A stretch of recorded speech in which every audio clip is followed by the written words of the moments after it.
So if you've been paying attention to all the Nintendo Switch news and rumors, which chances are you have been because you're watching this video, you'll know that the Nintendo Switch is not getting backwards compatibility and its tablet is only 720p.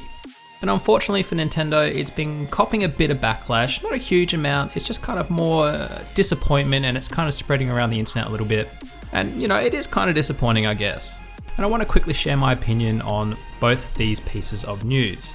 From what I've been reading, as far as the backwards compatibility goes with the Wii U, it's a simple case of the Nintendo Switch doesn't support optical media. It doesn't have a disk drive. It runs on cartridges. So in order for the Nintendo Switch to be backwards compatible with the Wii U, Nintendo would have had to have increased the cost of the machine and install an optical media drive. Which again, how much do you value backwards compatibility? Are you prepared to pay the extra cost for the machine because it's got extra hardware in it? Some of you maybe, some of you no.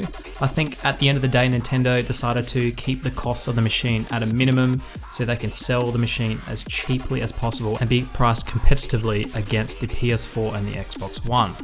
Now, it doesn't stop there, unfortunately for Nintendo, because people are also upset about and disappointed about the fact that the Switch, while it takes cartridges, it's not backwards compatible with the Nintendo 3DS.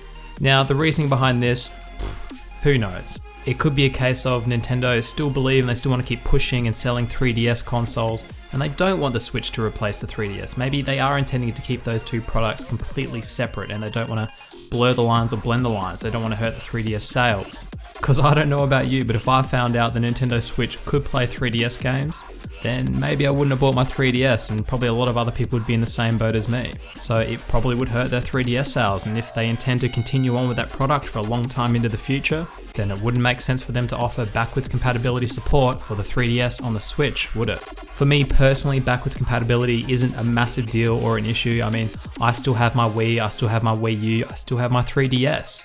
So if you've got games for those systems, then chances are you already own the systems they run on. So I don't know, I mean, I guess it's nice to have all of your games unified onto the one system and it's easier and more convenient to play them on the one system. But at the end of the day, I'm probably more excited for what's to come from Nintendo, not from what they've released in the past.